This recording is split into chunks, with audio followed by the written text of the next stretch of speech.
Is that the sense you get, that nations are lining up to cut a deal with us right now? There's a risk premium in U.S. assets that wasn't there before.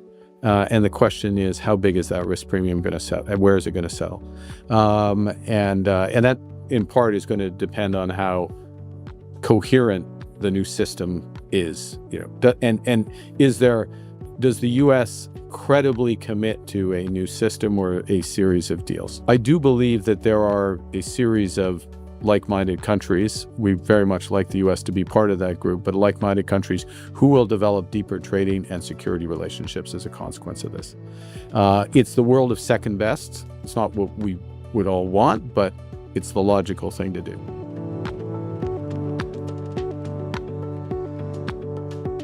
Prime Minister, where does this podcast find you? I'm in Montreal right now, Professor.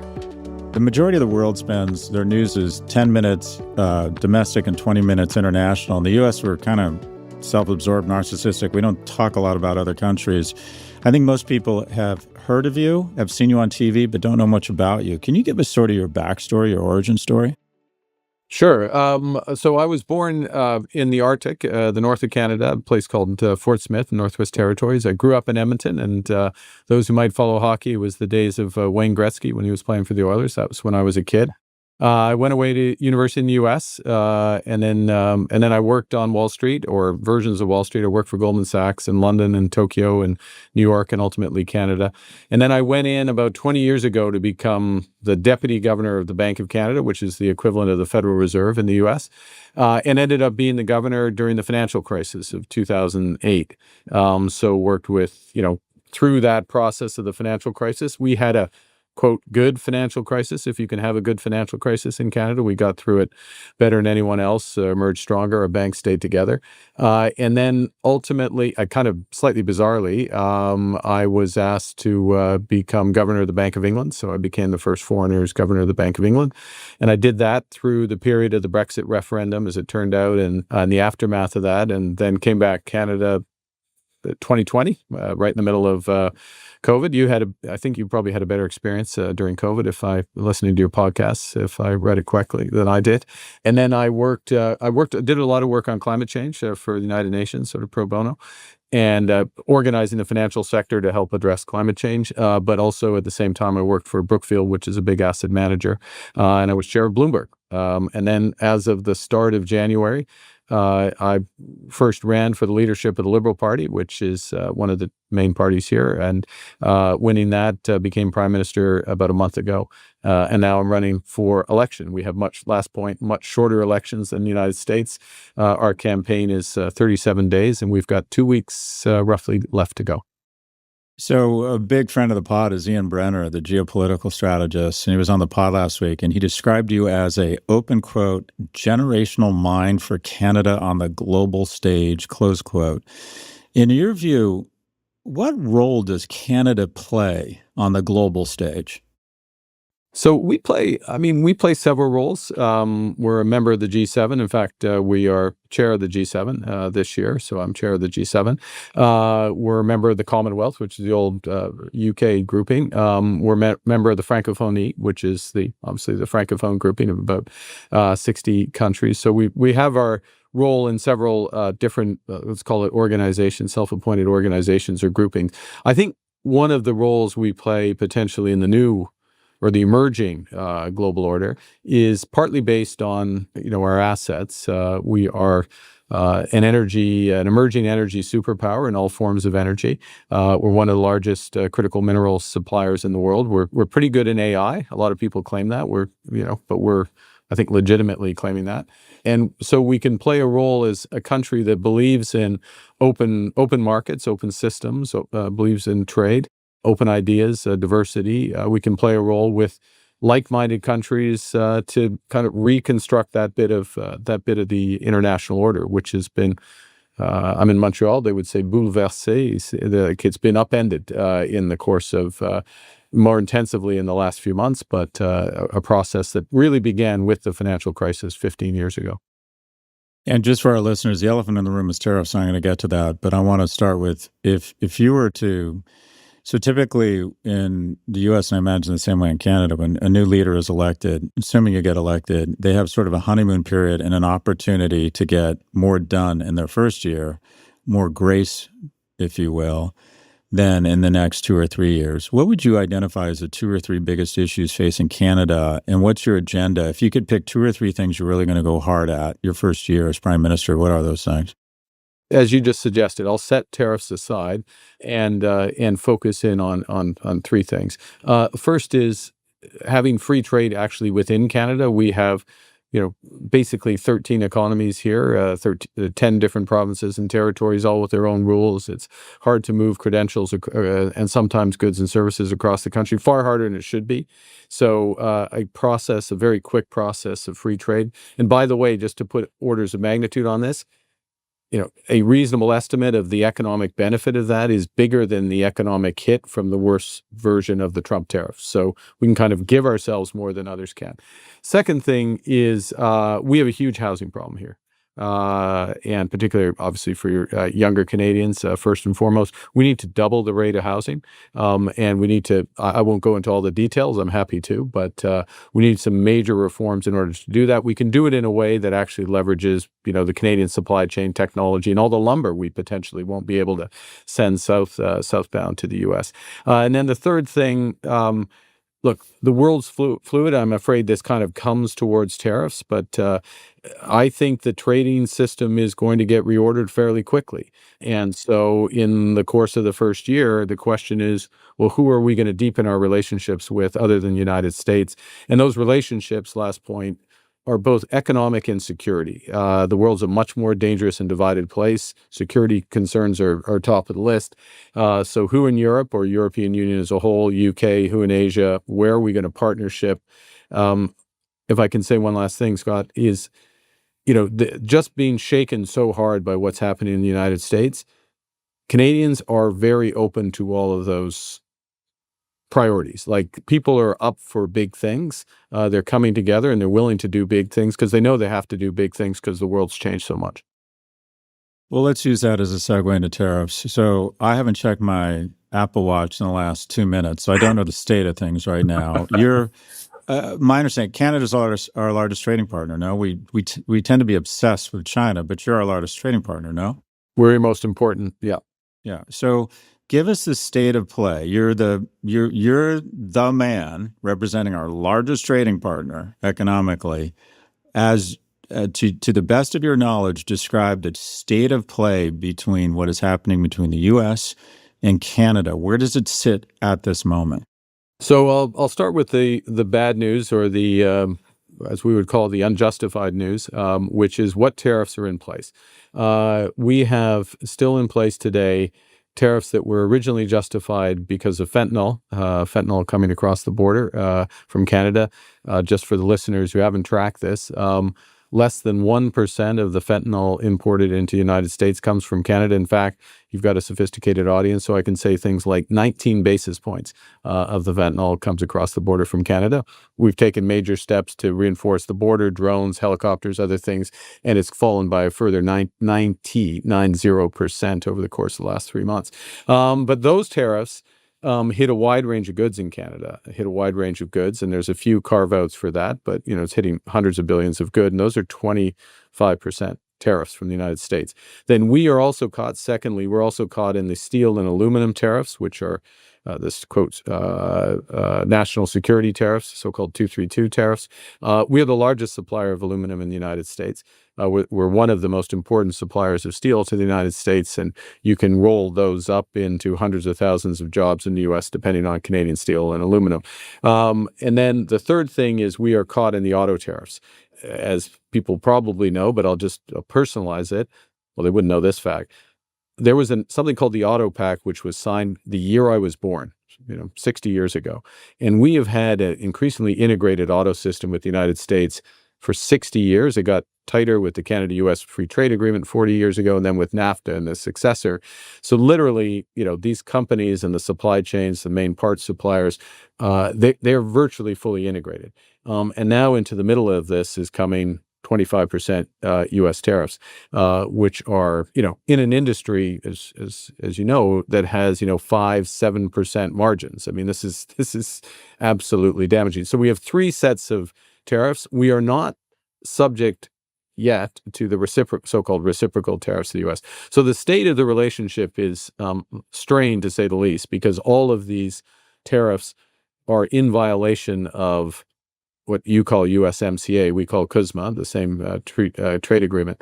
The good news, or the better news, is that 3 weeks ago or so, President Trump and I spoke, and we agreed that following the Canadian election, there would be the beginning of a negotiation of a new comprehensive relationship, economic security. So we are in the queue, so to speak, for those discussions.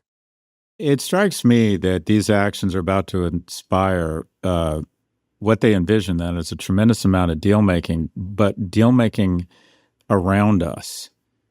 It just seems logical. And this is a thesis, and I want you to validate or nullify it. But if I'm a G7 nation and I have a trading partner that I used to be able to count on that was mutually very prosperous, and now I just not only can't count on them, but have no idea who I'm waking up next to, that it's incredible motivation to start establishing dialogue with other nations. Respond to that thesis. Is Canada aggressively and actively trying to reroute around America right now? Well, I would say, trade is a world of and. It's a positive sum game, as you know. Both sides, you do it right, both sides win. It's not a zero sum game. So I might not choose the phrase around America, but obviously, look, if we've got excess capacity or we have things we're going to develop, I'll use the example of critical minerals, where we're a big player. With whom are we going to trade? Who can we rely on? We're sitting here. We supply 70% of the potash to the United States. One of the most important components of fertilizer. 70%, and there is a 25% tariff being put on potash. So when you think about it, well, geez, maybe I might want to take another. I'll call it a commodity, even though critical metals and minerals are more than that. If we're going to develop those, maybe we want to develop them with a supply chain to someone who's not going to slap a tariff like that on. So that I'm validating your thesis. We have begun to intensify discussions with other countries, other trading blocs. We have a pretty good set of trade deals in place. We have a free trade deal with Europe. We have free trade. We're part of what was called the Trans-Pacific Partnership in Asia. So we have a number of those, but we're looking to reinforce them. And look, we are hopeful, maybe hopeful isn't the right word, but we're open is a better way to put it, to a restart of the U.S. trading relationship, provided there's willingness on the other side and we can come to one of those positive sum deals. So I would imagine you speak to a lot of other G7 leaders or G20 leaders. What's the general consensus around American leadership right now? And I realize that you have more restraint and are a bit more or tangibly more diplomatic, but what is the thesis among this group of world leaders around what is going on here? How do they explain it? How do you explain it to each other, or can you explain it to each other? Because quite frankly, here in the U.S., a lot of this doesn't even make sense to us, and this is our leadership. Well, I think the first thing is to recognize, as I have said, and a number of those other leaders have said, including G7 leaders, is that the system as we knew it is over, right? When the anchor of the system is has done a series of measures that the U.S. has done, but also set out a series of objectives, and I'll come back to that, but set out a series of objectives that are just inconsistent with the way the system has been operating for decades, right? Basically since the fall of the Berlin Wall, intensified since then. So you recognize that system anchored on the U.S. is over. That then leads to, how do you react to it? There's partly the negotiation with the U.S., in which you've been focused on, but then it's also, how do we deal with each other, which we've also touched on. In terms of what the U.S. is trying to accomplish, I think it's, go back to Peter Thiel of 10 years ago saying, take Donald Trump literally and seriously, but take him literally and seriously. And, they're looking to to balance, where to the extent possible, to balance trade, which is not the way we think about things, but is the way the U.S. thinks about things. And you do get into odd situations like Canada, where we actually America has a trade surplus with Canada in goods. The only reason there's an overall deficit with Canada is because of basically oil imports. Well, if you don't want our oil imports, that will be a bit of a problem for a period of time, because the only other option for the refineries that take Canadian oil is Venezuela, and that's they've just banned those imports as well. So it's not the logic isn't entirely consistent. Let's put it that way. But I think at the core, recognizing this desire for more balanced trade, and so from the U.S. administration, question I think in our mind is there are some industries, autos particularly, aerospace would have another element of this. And then a number of commodity, and there are a couple of industries that are so integrated that it's hard to see why, for U.S. competitiveness, let alone North American competitiveness, it makes sense to pull them apart. That would be our argument. And then there's other industries, forest products, steel, aluminum, as three big examples, where agriculture, potash, I gave that example, nickel, I could go on, where we're such huge suppliers and such a safe, secure supplier. Again, it doesn't really, to us, make sense that that would be displaced or tariffed. So, we've seen that the trade policy is evolving as some of these choke points become more evident, and I suspect we will see more. Maybe I'll say one other thing, if I could, which is, it strikes me a bit in the consistencies of U.S. policy is a desire to have some minimum tariff, if possible, which has a revenue-raising element to it, and I think tied into U.S. tax policy. That is also a possibility here. My understanding is about 99% of our trade is tariff-free, and that 1% is around things like dairy. Haven't we largely been kind of a trade-free zone between Canada and the U.S. today? Yeah, we have. And then we have, like any trading partners, you get the odd trade irritant and, a trade dispute, but we have processes to deal with those. And so we had we have ongoing things around forest products, sometimes steel and aluminum, and that's handled. But yeah, trade is basically tariff-free, and when it's your biggest trading partner, pulling that apart is quite costly. It's costly for both. From a Canadian perspective, and I'm out on the road. I'm running for office. I'm talking to lots of Canadians up and down. There is a very strong sense of this is going to cost us, but we're willing to take the price to restructure our economy in a different direction. Like, it's been such a sense of, I mean, the word that's used is betrayal. So, we signed a deal, we've had this partnership, we observe it in good faith, we set up businesses, we know lots of Americans, we like Americans, we listen to American podcasts, there's such a thing. And all of a sudden, we get these, these attacks, which is the way this is viewed, is okay. So it's going to cost us for a period of time, and we'll build out and build with others. We'll be right back after a quick break. You were the first non-Brit to run the Bank of England. You're sort of the Bo Jackson of global economic leadership. I've compared this, and it might be a crude analogy, but I want you to add some color or fill in the blanks here. I've described these tariffs as the biggest own goal since Brexit. What similarities do you see, and how does that inform A, how you respond to this, and B, what you think ultimately the outcome is?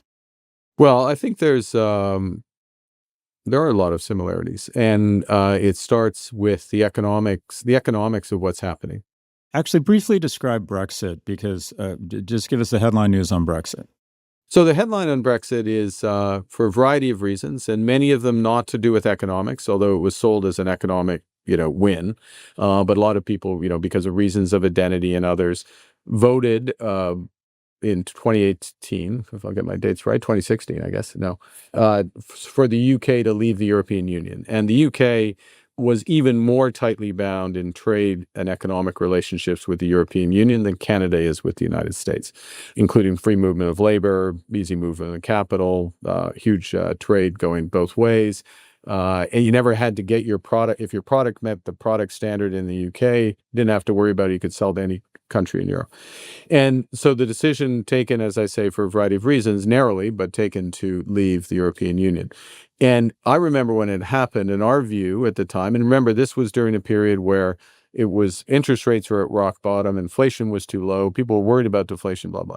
Our view was, okay, what's going to happen is the economy is going to slow, unemployment's going to go up, inflation's going to go up, and we at the Bank of England are going to have to raise interest rates when this happens. And by the way, the currency will also go down. The currency went down by 25%. It's still on the floor relative to where it was. Still on the floor because you had a big negative trade shock, a big loss of wealth, basically future wealth, and the currency market priced it first.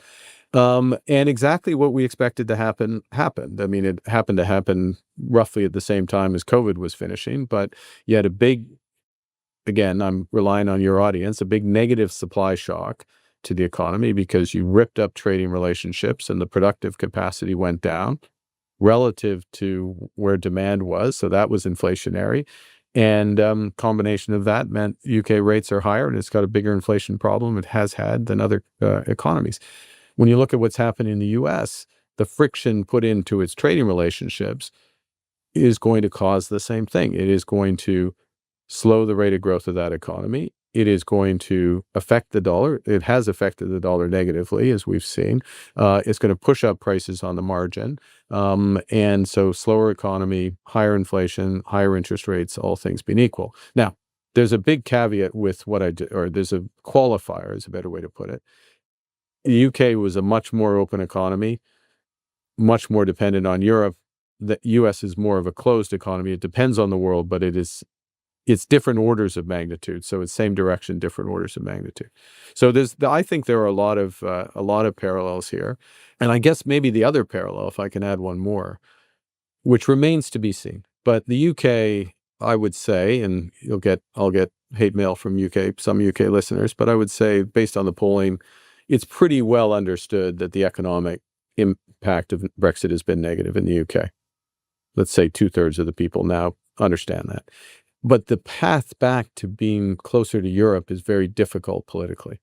It's hard to rebuild that consensus. They move very slowly. And you think about the situation in the world right now, for the UK, boy, there's a lot of logic being closer to Europe, from a trade perspective and even from a security perspective. They built this sort of what's called a coalition of the willing with respect to Ukraine because the U.S. is pulling back from support for Ukraine. By the way, Canada has stepped up and is part of that largely European coalition of the willing alongside Australia. So there's a logic to going back to that, but it's hard to go back once you've broken up these relationships. And, so the next 12 months, in my judgment, are going to be quite important for the United States and for the global trading system because the question is, okay, we understand that there is a big change, a big break with the old system, but how much of a break is it going to be? And is there going to be a relatively open trading system for, I'm using quotations here for those listening, like-minded countries, broadly like-minded countries? I think of the G7 as being pretty like-minded countries, not surprisingly. We value liberty, free speech, open markets in general. So are we going to have a relatively open system amongst ourselves? Or is it only going to be with a few countries, or is it going to be with no countries? I mean, that's kind of what to play for here. But the system won't revert to what it was previously. When we're talking about these tariffs, there's a general sense that, or at least a talk track from the Trump administration that the U.S. has been taken advantage of by its trading partners, including Canada, that they've just got the better end of the deal, and that tariffs will help restore some sort of parity or equity in the relationship. Respond to that.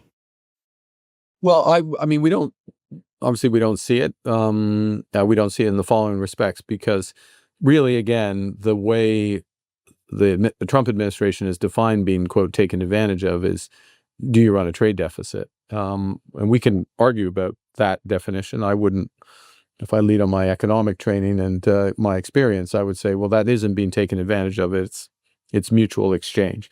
But the U.S. runs a surplus with us. The U.S. sells more to, if anyone's being taken advantage of, we're being taken advantage of, right? Because, I mean, by that definition. And the only place where they run a deficit is, yes, we do ship oil to the United States. Now, we happen to ship oil to the United States at a big discount to global prices. So we're being taken advantage of, again, on that definition, on the goods trade side, and we're getting taken advantage because we're selling oil at below good prices. So we want our money back. No, we don't. We still see the broader benefits of the relationship. And I don't think that I'll go back to the auto sector. It's not going to feel taken advantage of, as if these tariffs stay in place. And as you say, you got to check your phone every once in a while just to see where things stand. There's a possible exemption on the auto parts side that's coming in the United States, which we would have said we did say right from the start would have to happen because the whole system will grind to a halt without it. So some of the mutual advantages are becoming more apparent, and hopefully the U.S. administration can continue to be nimble. My understanding is that you ship us cheap energy or cheap oil. You're obviously a very resource abundant nation. We apply our IP and refining capability, and then we sell it at 3 times the cost. It sounds like it's been pretty mutually beneficial. Yep. No, that's absolutely right. How do you see this playing out? If you were tempted to speculate what the relationship is around global trade and tariffs on a macro level, and then specifically with Canada and the U.S., when you try to plan an economy similar to the way the CEO tries to plan a business, what are you expecting? You have to do scenario planning. Nobody knows.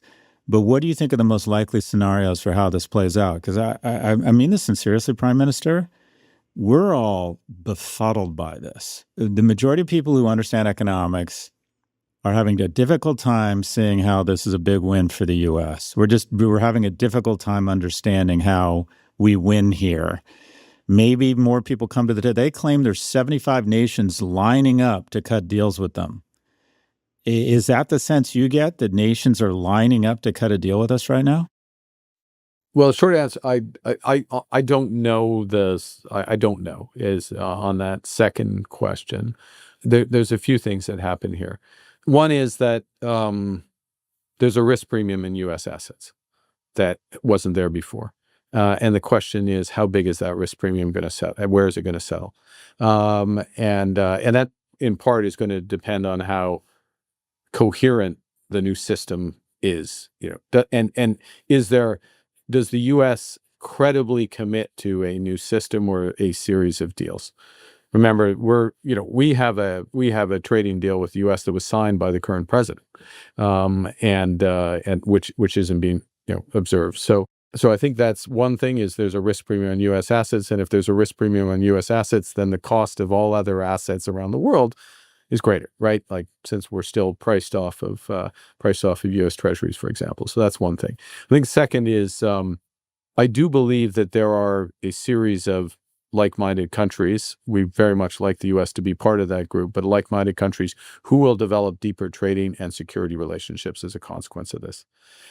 It's the world of second best. It's not what we would all want, but it's the logical thing to do. Third thing that's going to happen is that there is going to be much greater focus, and I know this for a fact. Well, this will be a fact if my party is successful in the elections. A much greater focus on domestic drivers of demand. So building at home, building big infrastructure, building millions of houses, building out our own economies, more domestic procurement, right? In a world where we've got excess steel and aluminum capacity, which we will if the U.S. doesn't change on trade, well, guess whose steel and aluminum we're going to buy for a variety of things? Guess what defense procurement we're going to do? Right now, we spend about 75% of our defense dollars go to the United States. That doesn't make a lot of sense if we settle out in a more arm's length relationship with the U.S. And that's true. If it's true for us, it's true for Europe. It's true for the U.K. And so we'll all move more domestic and more with each other.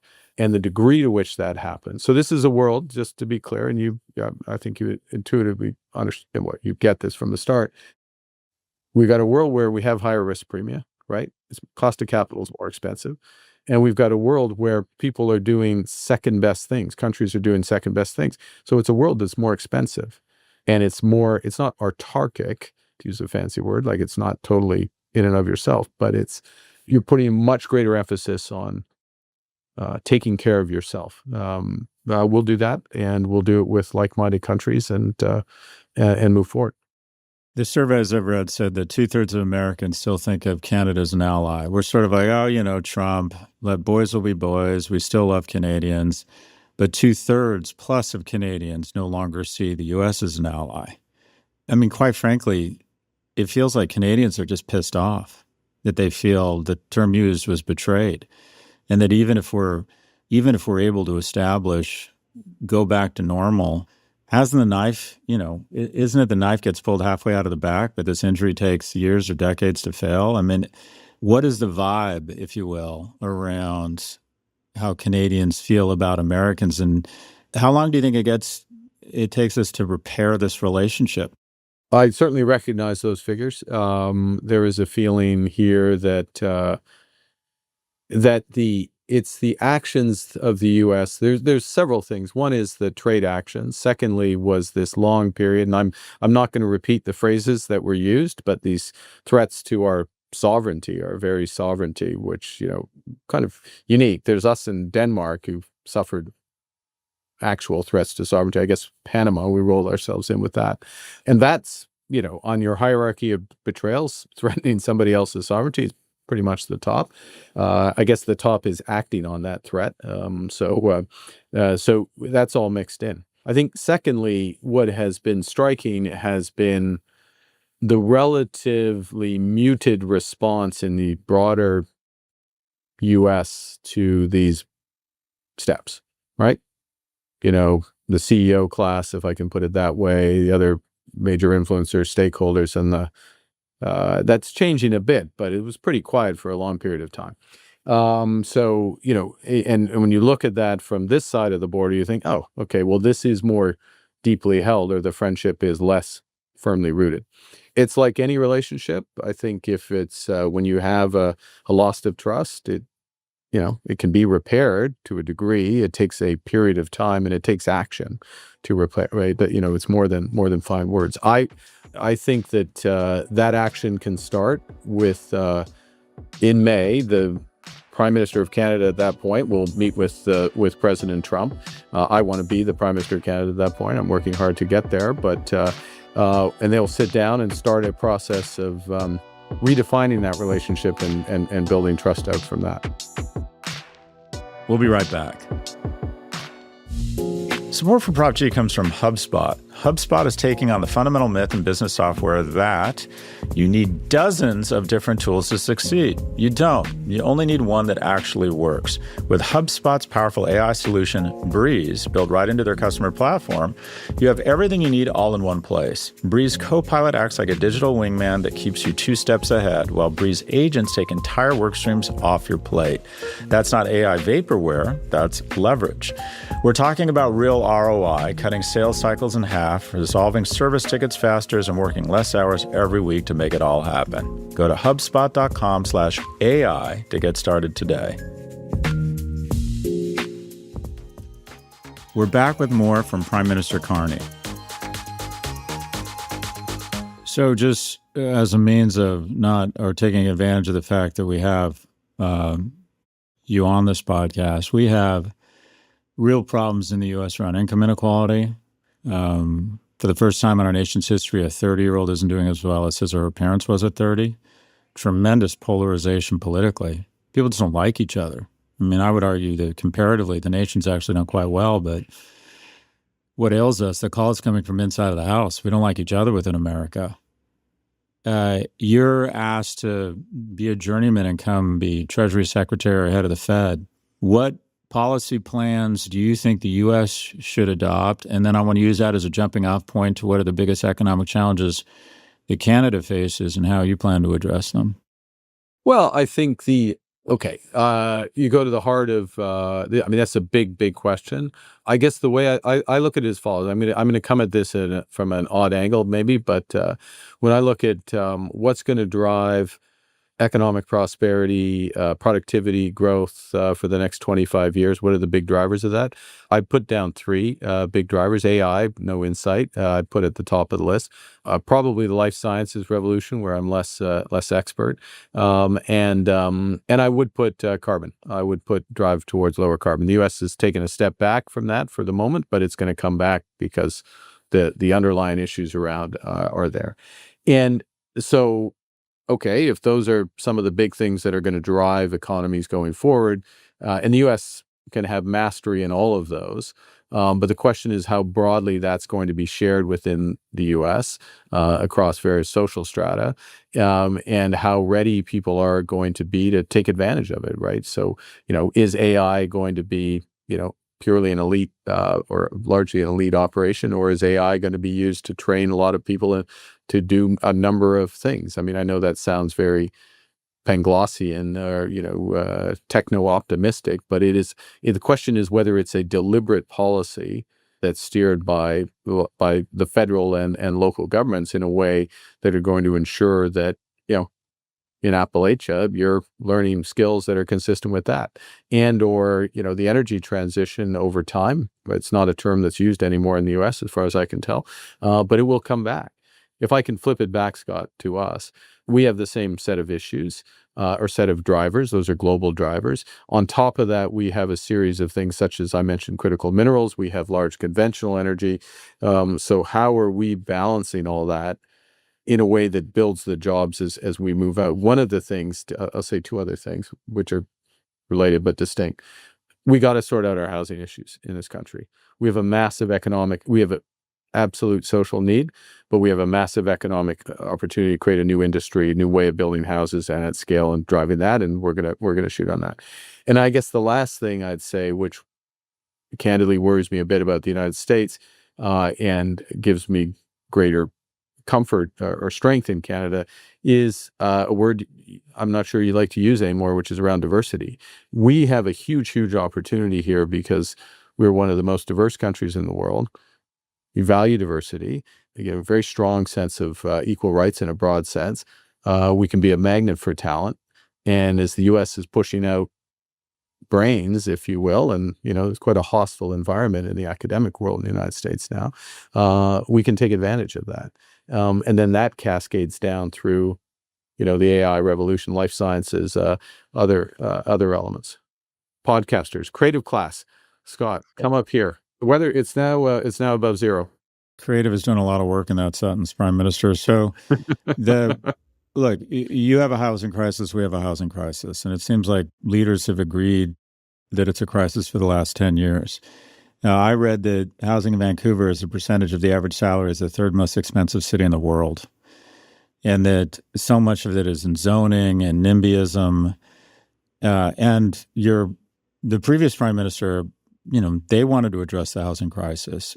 What's the friction point? Is it capital? Is it labor? Is it zoning? What is different about what you're proposing that is going to register any more progress than previous administrations?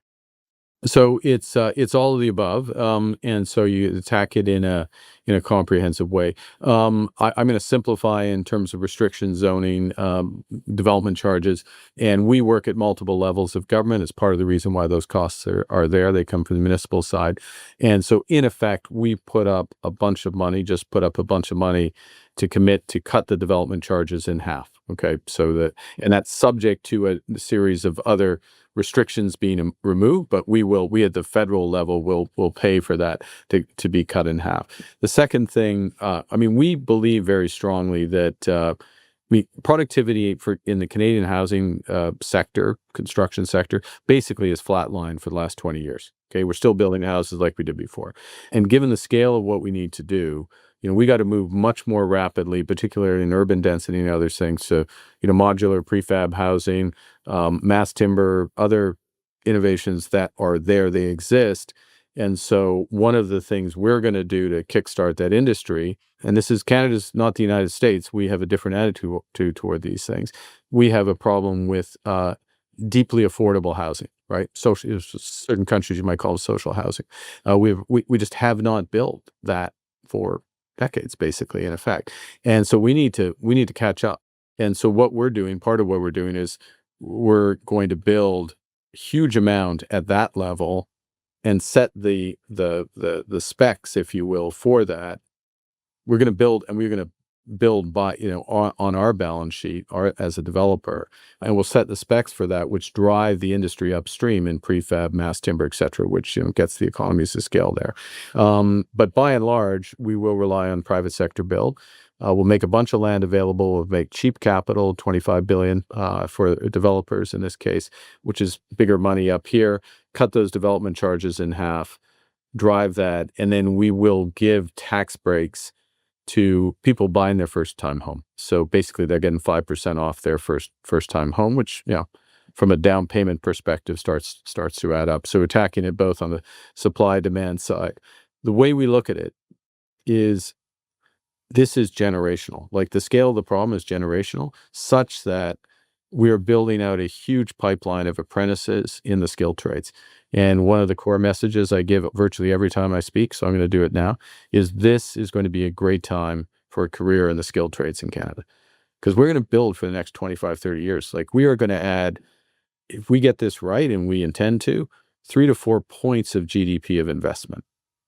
That's a huge number, right? It's possible. We used to invest at that scale relative to GDP in the early 70s. We can do it again. We can finance it. We got all the pension funds. We got lots of money to finance it, but we need to kickstart it. And of course, it's housing. We start with housing. It's not just housing. It's energy. It's other elements. But that's what we're going to do. So we want to get young people into the skilled trades at scale. We're going to pay for all their apprenticeships. We're going to work with the unions to pull them through. We're adding a bunch of capacity at post-secondary education so they can get these trades at a scale. So we're getting hundreds of thousands, which again, in the U.S. doesn't seem like a lot, but in Canada, these are big numbers. Let's talk a little bit about climate and energy. You've evolved from being a climate finance advocate to scrapping the consumer carbon tax and calling for Canada to be an energy superpower. How have your views changed on this? I wouldn't say my views have changed, to be honest. So, I mean, it's very results oriented. So the consumer carbon tax in Canada was responsible for about 6% of our emissions reduction. So 94% of the work was being done elsewhere. Now, it sent a signal to households, but it just wasn't that important. But it was quite divisive because people, viewed it as a tax, and they saw the tax. With the tax, they didn't all give credit to the rebates that they were getting. So politically, it was unhelpful, was undercutting the overall message. So we got rid of that a few months ago. It was the first thing I did, actually, when I got into office. But what we are doing is making sure that the carbon market for large emitters works well. So, and that large emitters work well, and as a consequence of that, we're getting them, in effect, to pay people for, this is what will happen if we're elected, to pay people for, driving EVs, retrofitting their homes, other, climate smart choices. And then on top of that, there is a big element, big IRA type element to our climate strategy, investment tax credits and others. So we're looking basically and having reasonable success with this, where we're putting out $1 federally, and we're getting $4 to $5 of private investment on top of that. And what's really relevant to us, aside from caring about the climate, and people up here do care about the climate as a whole, is that we think that this is going to be a fundamental driver of competitiveness. And if you look at who we're going to be trading with more over time, Europeans, the Brits, others, guess what? They care about this. In fact, as you know, with carbon border adjustment mechanism is coming in Europe. And so we take a view that, okay, we've got to do this medium long term for competitiveness, because that's where the world's going. Secondly, the Europeans and others are going to want us to do this. Thirdly, actually, we've got a lot of the technology. So part of being an energy superpower is around small modular reactors. We're a big hydropower. We're decent on hydrogen. We could get better carbon capture and storage, all these things we can do. And I guess the last point, which goes back to the U.S., is, right now, and I'm going to grossly generalize, the U.S. doesn't care about climate. 6 months ago, it cared about climate. Guess what? You're going to care about climate again down the road. And when you care about climate down the road again, we want to be in a position where we're much more competitive and maybe have leapfrogged a number of U.S. companies. So I just want to do a quick lightning round. Advice to your 25-year-old self. You got 10, 15 seconds with your 25-year-old self. What would you say to yourself? Relax. And stay focused on what you like. I mean, I probably spent more time doing things I didn't really love than I should have. You got a chance to go back and meet with someone who you've lost or who's no longer around. Who would that person be, and what would you say to them? Well, I think be my father. I'd say I love him. You're at the end of your life, not going to walk on the beach again, not going to get to hang out with your wife, your kids. What does success look like for you? When you look back, what is the box you want to have checked? I think strongly the answer to that is that you're proud of the values of your children and people who worked with you. I mean, I think that is the only real legacy, the extent to which you have influenced how others treat others in the world and how they react in the world. I wrote a book, and that was the conclusion of that. Mark Carney is Canada's 24th Prime Minister and leader of the Liberal Party, sworn in this March. As an economist, Prime Minister Carney steered the Bank of Canada through the financial crisis and later became the first non-Brit to run the Bank of England. Between those roles, he served as UN Special Envoy to Climate Action and Finance and as Vice Chair of Brookfield Asset Management. I trust a lot of Canadians are listening, and I feel comfortable speaking for a lot of people, and that is Americans understand the largest undefended border in the world is the U.S.-Canadian border. That's for a reason. I love that question that Warren Buffett's friend, who's a Holocaust survivor, said, the way I judge my friends is I ask one question, who would hide me? A lot of Americans remember that Canadians hid Americans in the Iran hostage crisis. And I hope that your listeners and your voters recognize there is a huge swath of Americans that think of you not even as a friend, but as siblings. And that we hope and are committed to maintaining what is arguably one of the strongest alliances in history. That I don't want to say don't take what's going on seriously, you have to, but there are a lot of Americans down here who are brothers and sisters in arms in Canada. We really do think of you as a sibling. Thank you, Scott.